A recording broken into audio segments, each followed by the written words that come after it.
Glória a Deus por isso, que o Espírito Santo esteja nos renovando, nos abençoando e derramando da sua graça e da sua presença nesse momento, nessa noite. Eu sou muito grato de estar aqui com vocês hoje. Para mim é um privilégio, um prazer poder estar aqui com vocês, compartilhando a palavra de Deus. Para quem não me conhece, meu nome é Paulo. Eu sou formado em teologia, também sou formado em biologia, sou professor. E desde setembro do ano passado também eu integro a equipe ministerial da igreja, trabalho com educação cristã. O pessoal do EBA já me conhece, então já fica a deixa, se você quiser aprender um pouquinho mais da Bíblia, todo domingo às 9h30 nós temos o EBA que acontece aqui no domingo de manhã, e você é nosso convidado. Bom, mas hoje eu quero conversar um pouquinho com vocês da temática que nós estamos falando no mês de maio, na Terça da Esperança. Nós tivemos o pastor Edson pregando sobre o Espírito Santo como consolador. O Espírito Santo como aquele que consola, com a sua característica mais linda, uma característica muito bonita como Deus Consolador, como Espírito Santo Consolador. O pastor Eli também, ele falou um pouquinho sobre o Espírito Santo como um capacitador, como aquele que capacita para a obra, capacita para o ministério, capacita para a nossa vida cotidiana. A Patrícia, na terça-feira passada, mencionou o Espírito Santo como um intercessor, aquele que intercede por nós, aquele que intercede, que com a sua presença, ele intercede por nós nas maiores dificuldades, em nossas orações, nas nossas necessidades. E hoje eu queria trabalhar com vocês o Espírito Santo como o nosso guia. Então hoje nós estaremos trabalhando essa característica tão importante do Espírito Santo, o Espírito Santo como o nosso guia. E para a gente começar, eu queria compartilhar com vocês um texto que está no Evangelho de João, capítulo 16, versículos do 7 ao 13. Você fica à vontade, se você quiser procurar na sua Bíblia, seu smartphone, ou se você quiser acompanhar na tela com a gente, fica à vontade. A versão que a gente está projetando é NAA, tá? Então estaremos lendo essa passagem de João 16, do capítulo 7 ao capítulo 13. Mas eu lhes digo a verdade, é melhor para vocês que eu vá, porque se eu não for, o Consolador não virá para vocês, mas se eu for, eu o enviarei a vocês. Quando ele vier, convencerá o mundo do pecado, da justiça e do juízo. Do pecado, porque eles não creem em mim. Da justiça, porque vou para o Pai, e vocês não me verão mais. Do juízo, porque o príncipe desse mundo já está julgado. Tenho ainda muito para lhe dizer, mas vocês não podem suportar agora. Porém, quando vier o Espírito da verdade, ele os guiará em toda a verdade. Ele não falará por si mesmo, mas dirá tudo o que ouvir e anunciará a vocês as coisas que estão para acontecer. Pai, obrigado, Senhor. Nós te louvamos, nós te adoramos, nós te engrandecemos, porque nós temos a oportunidade de estar aqui partilhando da sua palavra, dessa sua preciosa palavra, dos ensinamentos que o Senhor deixou para nós. Obrigado, Deus, porque isso é um privilégio. É um privilégio podermos ouvir a Tua palavra, a Tua voz, nos conduzindo, nos abençoando e nos guiando nesse momento, Deus. Pedimos que, nesse momento agora, Deus, que não seja simplesmente palavras vãs, ditas, palavras que entrem nos ouvidos, simplesmente para um conhecimento terreno, mas que sejam palavras poderosas, palavras que saiam do Teu coração, Deus. Sejam palavras que transformem vidas. Que as pessoas que aqui entraram, que nós que estamos aqui presentes, temos a nossa fé renovada, a nossa esperança renovada, crendo cada vez mais na Tua palavra, na Tua graça e no Seu propósito para as nossas vidas. É o que nós pedimos, Deus. Em nome de Jesus. Amém. Bom, falar do Espírito Santo, então, como nosso guia, é algo maravilhoso. A gente viu nessa passagem que o Espírito da verdade nos guiará em toda a verdade. Mas eu queria trabalhar com vocês a seguinte pergunta: o que é um guia? A gente fala sobre guia. Bom, o Espírito Santo como guia, mas é importante a gente entender essa definição. O que seria um guia? Qual é a minha definição de guia? Então, para a gente começar, eu pesquisei no dicionário o significado de guia no dicionário da língua portuguesa. E diz o seguinte: pessoa que conduz, que dirige, que mostra o caminho. Pessoa que dá uma direção moral, intelectual ou espiritual. Eu gostei bastante dessa definição, porque é uma pessoa que mostra o caminho. E isso nos parece familiar, mas é verdade. Um guia, então, é alguém que mostra o caminho. E todos precisam de um guia? Eu parei para refletir um pouco nisso. Eu falei, bom, quem que precisa desse caminho? alguém que não sabe esse caminho, ou alguém que tem algum problema com esse caminho. Então, eu pensei um pouco sobre isso, e quem que necessita de um guia? E eu queria refletir com vocês. Quando a gente fala de guia no dia a dia, a gente tem no imaginário um guia turístico. Quando você vai lá nas suas férias, você vai para Bonito, talvez para um lugar com uma beleza ambiental legal, você vai fazer umas trilhas e coisas assim, ou então vai para uma cidade histórica, você pega uma cidade bem histórica, bem legal, e geralmente você tem um guia te acompanhando. Por quê? Porque o guia ele conhece aquele caminho, ele sabe das informações, ele vai te falar o que está acontecendo, o que aconteceu, qual a importância daquele ambiente. Muitas vezes também ele vai te trilhar pelo caminho mais seguro. Dependendo da trilha que você for fazer, o lugar que você for caminhar, você pode pegar um caminho perigoso. Então, o guia é aquela pessoa que vai estar te auxiliando nesse processo. E esse guia, nós conhecemos, nós pensamos, e faz parte do nosso senso comum. Mas um outro guia também que eu parei para pensar, são aquelas pessoas que apresentam algum tipo de dificuldade, de alguma deficiência. E eu falo isso com experiência de causa, porque em casa, minha mãe, ela tem um problema visual, uma deficiência visual bem grande. Então, dependendo do ambiente que ela transita, dependendo do lugar que ela vai, ou dependendo da forma que ela tem que se locomover, ela precisa de alguém para guiar, para ajudar, para que esse caminho se torne seguro. E eu parei para pensar nessas duas perspectivas. Bom, um guia que conduz por um caminho que nós não conhecemos e um guia que talvez nos conduza quando nós temos necessidade, quando nós temos algumas deficiências que geram uma necessidade. E eu queria compartilhar com vocês, ou melhor, eu queria refletir com vocês. Eu gosto muito de reflexão, talvez seja o fato de eu ser professor e isso faz parte do meu cotidiano, mas será que nós precisamos de um guia? Nós falamos que o Espírito Santo nos guia, nós sabemos que Deus nos guia, mas será que nós precisamos de um guia? Se nós não formos convencidos de nós mesmos que nós precisamos de um guia, então, para que um guia?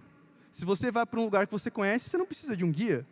Se você caminha no ambiente seguro, você também não precisa de um guia. Então, eu queria partilhar um pouco com vocês essa reflexão. E eu queria fazer uma reflexão um pouquinho mais ampla. Eu queria voltar lá no início. Quando a gente vai falar do início, a gente vai falar do início da Bíblia. Lá em Gênesis. Eu queria discutir com vocês um pouquinho, refletir com vocês, um episódio que aconteceu em Gênesis. Em Gênesis, capítulo 1, 2 e 3. Lá, no capítulo 1, nós temos a criação de tudo. Deus criou o homem, Deus fez a sua criação, Deus criou tudo e viu que tudo era bom. Deus fez a criação em perfeita harmonia. Tudo o que Deus criou era bom. Porém, houve um episódio que fez com que o homem caísse, com que o pecado entrasse no mundo. E esse episódio é relatado no capítulo 3, que foi fruto de uma desobediência. Foi literalmente o fruto, mas o fruto de uma desobediência. Então, o homem e a mulher desobedeceram o Criador e acabaram fizeram com que o pecado entrasse no mundo e carregaram isso para o resto da humanidade. Mas eu acho interessante dessa passagem, o que eu mais gosto, na verdade, acho muito interessante, é que, falando diretamente, parece uma coisa muito simples. Parece que Deus tem muito preciosismo, né? Fala assim, mas por causa de uma desobediência, por causa de um fruto que eles comeram que não deveriam comer, Deus puniu eles, ou Deus tirou eles da presença do Jardim do Éden, por causa disso. Será que Deus não foi muito preciosista? Uma leitura no texto talvez nos dê essa ideia, nos dê essa intenção. Porém, quando nós vemos lá em Gênesis capítulo 3, versículo 4 e 5, a gente consegue entender um pouquinho mais do que aconteceu, com um pouquinho mais de detalhes, tá? Então, a serpente disse à mulher: é certo que vocês não morrerão, porque Deus sabe que no dia em que deles comerem, os olhos de vocês se abrirão, e como Deus, vocês serão conhecedores do bem e do mal. Então, nesse contexto, a serpente chegou diante da mulher e disse: por que você não come desse fruto aqui no jardim? E a mulher disse: porque esse fruto Deus não autorizou comer, porque Ele disse que se nós comêssemos desse fruto, nós morreríamos. A serpente astuta disse: não, vocês não vão morrer. Deus mentiu para vocês, Deus estava enganando vocês. O que vai acontecer é que se vocês comerem desse fruto, vocês serão como Deus, conhecedores do bem e do mal. E aqui a gente entende a profundidade do que aconteceu. A partir do momento que o ser humano, que o homem, que a mulher, que eles comeram desse fruto, a motivação do coração deles não era simplesmente se alimentar de um fruto, mas era conseguir uma autonomia. Era como se eles falassem assim: eu não preciso mais de Deus. Deus não precisa fazer parte da minha vida, porque eu sou Deus da minha própria vida. Eu sou capaz de decidir o que é bom e o que é mal. Então, essa é a gravidade desse ato. Então, não foi simplesmente uma mera desobediência por um fruto, ou simplesmente uma comida, ou que dizem que é uma maçã, mas que não é uma maçã. Não foi simplesmente isso. Foi algo muito além disso. A mensagem nas entrelinhas desse ato é que o homem pediu a emancipação de Deus. O homem falou: eu não preciso que o Senhor me guie. Eu não preciso que Deus me direcione. Eu sou capaz de decidir o que é bom e o que é mal, e eu faço isso da minha própria vida. Então houve esse ato. É claro que esse ato deu um grande problema, e logo o homem percebeu a besteira que ele fez. Eles se arrependeram, viram que estavam nu, mas aí já era tarde demais, e Deus expulsou eles da sua presença, porque Deus é santo. E a santidade de Deus não permitiria que um homem pecador ficasse na presença de Deus, e Deus é santo. Então a sua natureza rejeita o pecado, e o homem foi expulso do paraíso. E aí a gente já vê que o homem perdeu o seu maior guia. Porque imagina, você está lá no jardim, na virada do dia, você caminha com Deus, Deus fala com você, Deus te guia, Deus te direciona. Que mundo perfeito, que mundo maravilhoso. E o homem perdeu a presença de Deus, perdeu esse relacionamento com Deus. Então aqui o homem já teve uma queda, realmente uma queda, e essa queda, esse pecado, gerou grandes consequências, fazendo com que o homem corresse desesperadamente atrás de um guia de direcionar a sua vida. É interessante, porque depois desse evento, nós ficamos perdidos. Nós ficamos perdidos após a queda. Nós ansiamos estar com Deus, mas não sabemos mais qual é o verdadeiro caminho. A partir do momento que o homem teve essa ruptura com Deus, nós simplesmente perdemos o caminho. A gente tenta, a gente se esforça, a gente tenta ser bom, mas nós não conseguimos. Simplesmente nós não conseguimos, porque o pecado que habita em nós, ele nos impede de tomar as melhores decisões e de seguir o caminho da justiça, o caminho da retidão, que é o caminho que agrada a Deus. Eclesiastes, capítulo 7, versículo 29, é interessante, porque fala que Deus criou o homem reto, criou o homem justo, reto, com o coração reto, mas ele mesmo se colocou em muitos problemas. Então a gente tem o próprio autor de Eclesiastes falando que o próprio homem causa os seus problemas. Tá? Mas e aí? O que aconteceu após disso? Saímos da presença do Criador, ficamos perdidos, e como agora se chegar de novo a Deus, se achegar a Deus? Como chegar próximo da presença de Deus? E aqui tem uma frase que eu gosto bastante, do pastor Timothy Keller, o Tim Keller, que recentemente faleceu, um dos grandes teólogos da nossa geração, um cara que tem uma bibliografia incrível, livros incríveis. Se você tiver a oportunidade de ler os livros dele, porque ele é uma referência, eu gosto muito dos livros dele. O Igreja Centrada é um dos melhores para mim. Ele diz o seguinte: jamais encontraremos Deus sem que Ele nos procure primeiro. Essa frase é sensacional, é exatamente isso. O homem foi expulso da presença de Deus, e é impossível o homem se achegar a Deus se Deus não quiser que nós se acheguemos a Ele. Então, quando o homem dá um passo em direção a Deus, Deus já deu vários passos em direção ao homem. Então, eu achei muito legal essa frase. Jamais encontraremos Deus sem que Ele nos procure primeiro. Então, essa frase, eu acho ela sensacional. E é isso que acontece. Se a gente caminha um pouquinho para frente, se você vai lá na sua Bíblia, lá no capítulo 12, você vê a história de Abraão. E o que acontece com Abraão? Abraão se achegou a Deus? Não.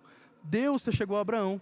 Então Deus ele se achega a Abraão para tentar resgatar e restaurar o homem. Então Deus ele dá um jeito de nos guiar, de tomar as rédeas de novo, de se aproximar do homem. Então em Abraão, o que acontece?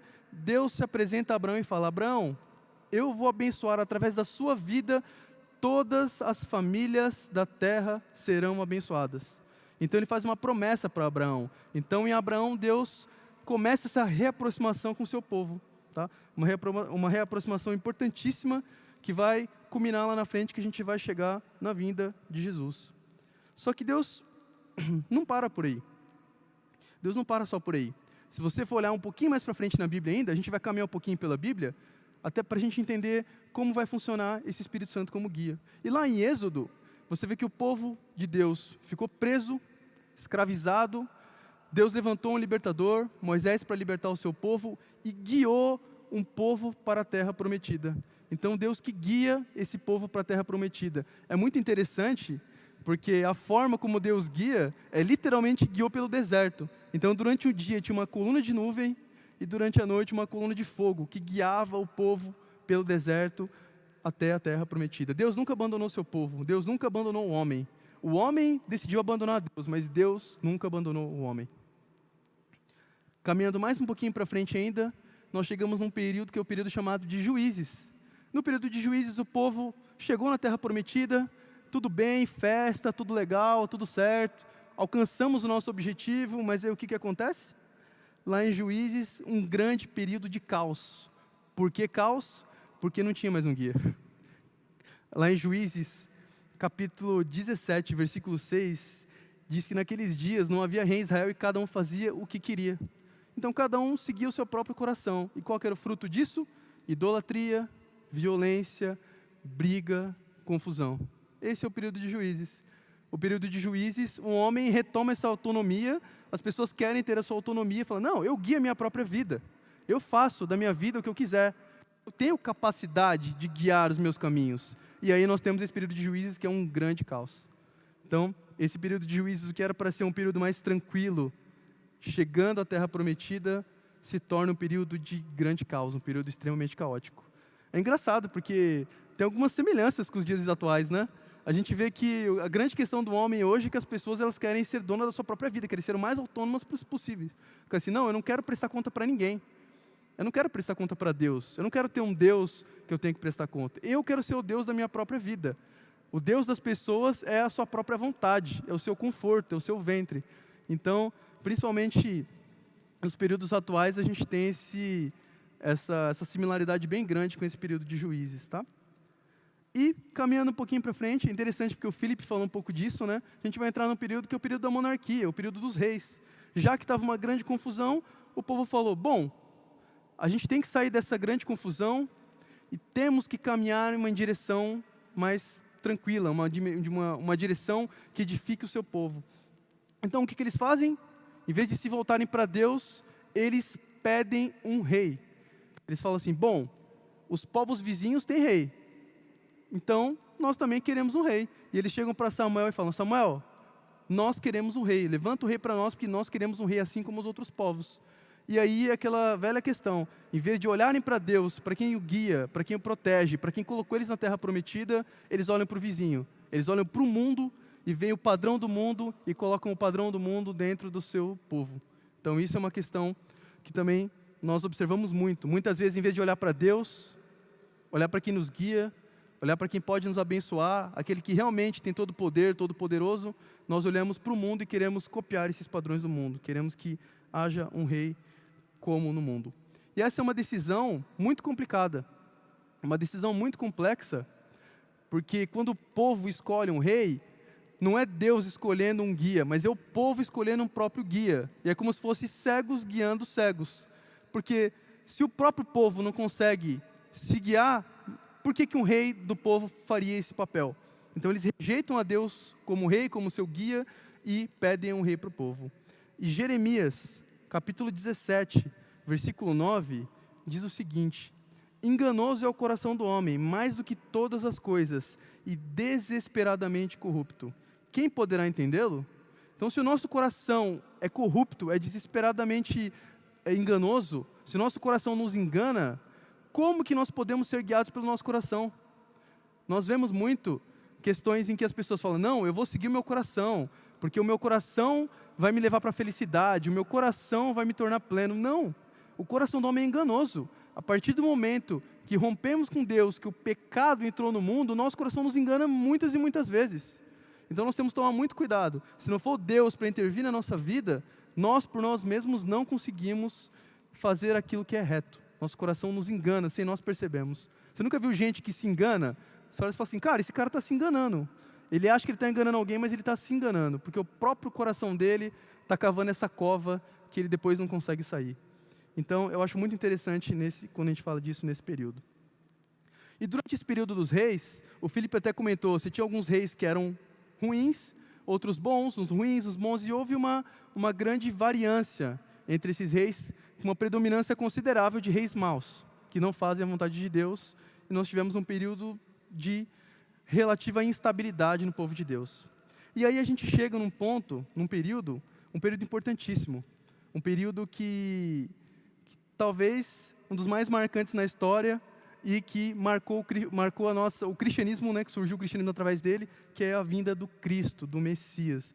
Então nós tivemos os profetas que viram que o povo estava em caos, existia um caos, o povo precisava de um guia, o povo precisava de alguém que os conduzisse, e aí é onde chega o Messias. Então Jesus vem como o Messias. E João capítulo 1, versículo 14, é uma passagem muito, muito bonita, que eu gosto demais. Provavelmente o Evangelho de João é um dos evangelhos que eu mais gosto, que eu mais li até hoje. É o evangelho que nós estamos estudando também no domingo de manhã.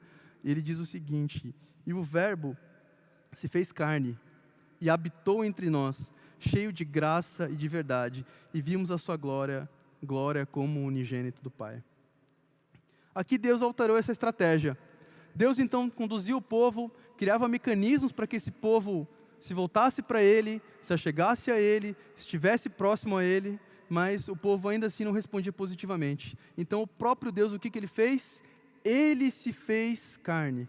Isso é algo lindo no cristianismo, isso é algo lindo nas Escrituras.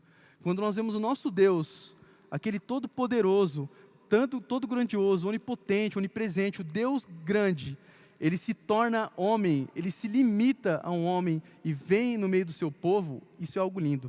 Isso é algo exclusivo do cristianismo. A maioria das outras religiões, você tem um homem que ele se santifica ou acontece algum processo no qual ele se torna Deus. Mas no cristianismo não. É o Deus Todo-Poderoso que se faz homem.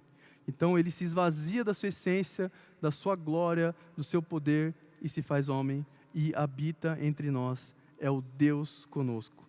Essa palavra eu acho linda. Então enquanto nós estávamos distantes de Deus, Deus dá um jeito de se aproximar de novo da gente. Se lá no começo nós nos afastamos dele, ele fez de tudo para que ele se aproximasse de nós. E em Jesus isso é cumprido. Jesus, ele está entre o meio do povo. Jesus é o Deus conosco. Jesus é esse Deus que veio e agora guia o povo, não só por coluna de nuvem, por coluna de fogo, ou por uma voz, ou por uma direção, mas ele guia o povo ensinando, estando no meio, estando na sinagoga, caminhando, sentado na mesa, comendo um peixinho, um pãozinho. Esse é Jesus. Jesus agora caminha no meio do seu povo e os direciona para a obra que ele tem para a vida deles.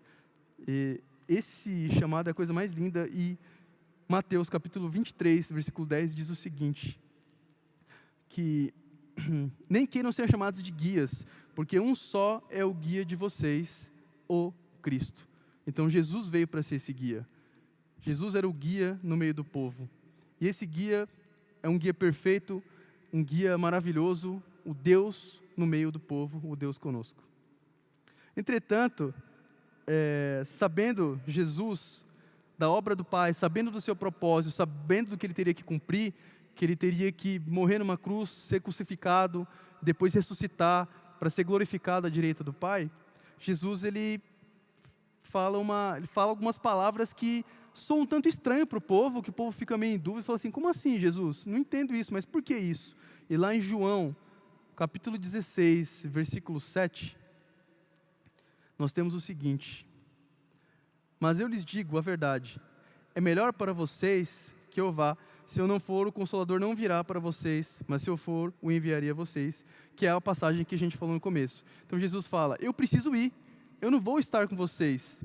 Eu tenho guiado, eu tenho ensinado, eu tenho falado dessa palavra, eu tenho compartilhado com vocês o dia a dia, eu tenho falado desse reino de Deus, da vontade do Pai, de como o Pai quer que nós o servimos, de como Deus quer que nós o adoramos, mas eu não vou ficar aqui com vocês o tempo todo, eu preciso ir, porque eu tenho uma obra para cumprir, eu preciso morrer, ressuscitar e subir e estar à direita do Pai. Para quê?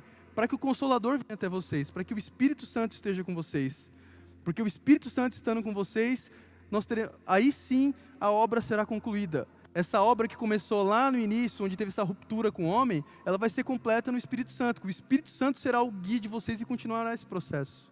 E no Evangelho de João, capítulo 14, versículo 16, diz o seguinte: mas o Consolador, o Espírito Santo, que o Pai enviará em meu nome, esse ensinará a vocês todas as coisas e fará com que se lembrem de tudo o que eu lhe disse.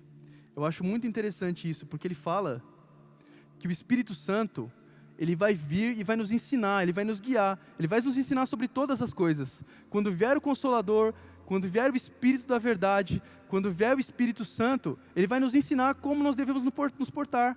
Ele vai nos ensinar o que nós devemos fazer, como nós nos relacionamos, como nós cremos, como nós nos formamos. Ele vai nos ensinar em todos os aspectos da nossa vida, em todas as coisas. Mas não só isso. Ele vem também para nos fazer lembrar das palavras que Jesus nos disse. E onde que está a palavra que Jesus nos disse? Na sua Bíblia, a palavra de Deus. A Bíblia é a palavra de Deus, e o Espírito Santo vai nos lembrar dessa palavra, nos ensinar e fazer com que essa palavra faça sentido na nossa vida. Então o Espírito Santo, ele nos guia, ele vai nos guiar de forma tão fina, tão importante, tão precisa, que além de nos ensinar todas as coisas, ele vai realçar aquela palavra de Jesus, vai nos lembrar daquilo que Jesus disse. Então o Espírito Santo, ele é o a mais disso tudo, ele é a completude dessa obra que Deus faz.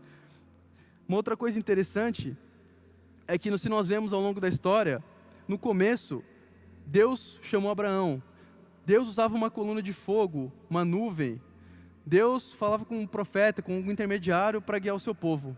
Mas em Jesus, Deus estava conosco, Deus veio no meio do seu povo, Deus estava convivendo no meio do seu povo. Então agora, não mais um Deus distante, que fala de forma distante, que está um pouco distante do homem, que precisa de intermediários, mas agora o próprio Jesus caminha no meio do seu povo. Então Deus conosco, nos guiando. Agora Deus está no meio do povo guiando. Isso já é bom demais. Nós temos Jesus no nosso meio. Só que tem um pequeno detalhe. Jesus é Deus, é poderoso, é grandioso, é maravilhoso, mas Jesus é homem. Uma das bases da teologia sobre Cristo é que Cristo é 100% Deus e Cristo é 100% homem. E a sua humanidade gera algumas limitações. Jesus, ele não poderia estar em dois lugares ao mesmo tempo. Ele poderia se teletransportar. Ele poderia estar aqui em Dourados e desaparecer e aparecer em Campo Grande, porque ele é Deus, poderoso. Mas ele não poderia estar aqui em Dourados e em Campo Grande ao mesmo tempo. Então Jesus, ele não tinha algumas limitações. E com o Espírito Santo, nós não temos mais o Deus conosco, nós temos o Deus em nós, e agora sem limitação. O Espírito Santo está aqui nessa igreja, está na igreja em Campo Grande, está na minha vida, está na sua vida, porque Ele habita em nós. Então se nós tínhamos um Deus fora, depois um Deus conosco, e agora nós temos um Deus em nós. E você quer uma eficiência maior do que um Deus que nos guia, habitando em nós? Então, quando nós olhamos para a história da salvação, quando nós olhamos para a palavra de Deus, nós vemos que a obra de Deus é completa. Era um Deus que nos guiava desde o início, sempre quis nos guiar e nos direcionar. Depois, um Deus que estava conosco, com o seu povo guiando, e agora um Deus que habita em nós. Então, o Espírito Santo é que nos guia.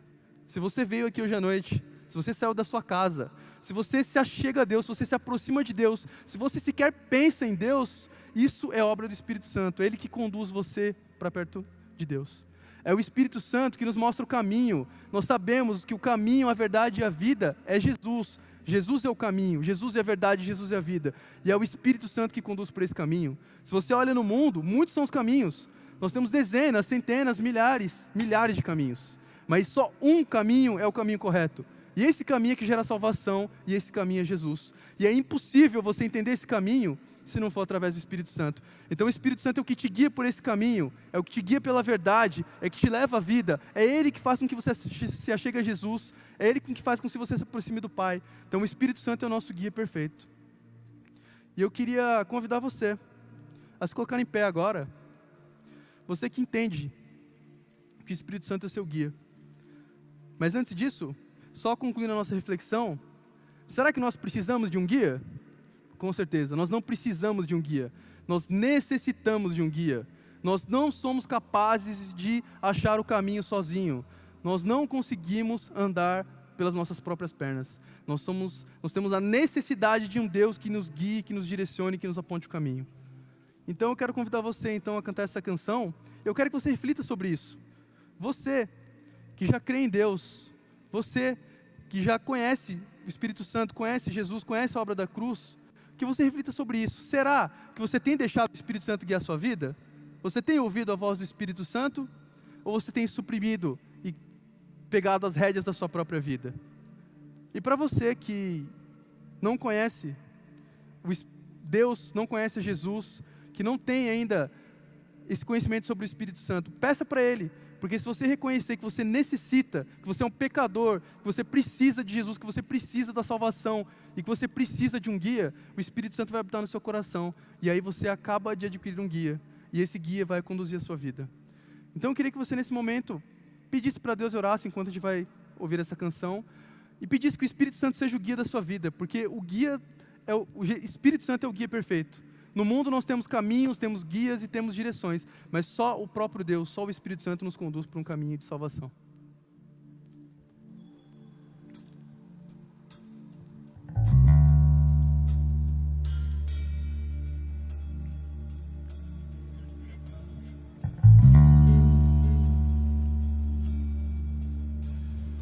Eis-me aqui, prostrado outra vez, pra tudo entregar, pra tudo entregar.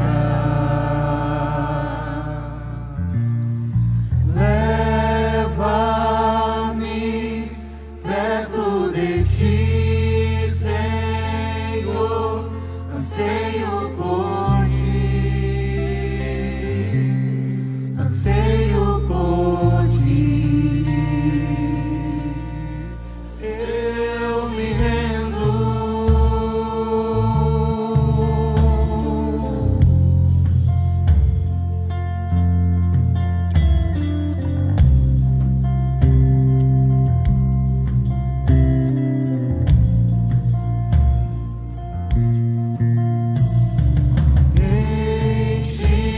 Enche-me da graça e do teu amor, sacia meu ser, sacia meu ser.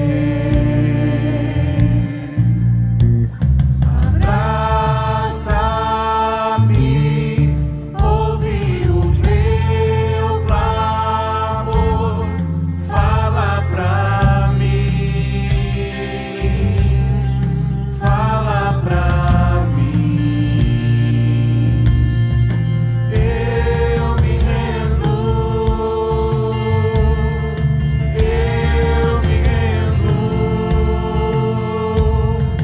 pra conhecer-te mais, pra conhecer-te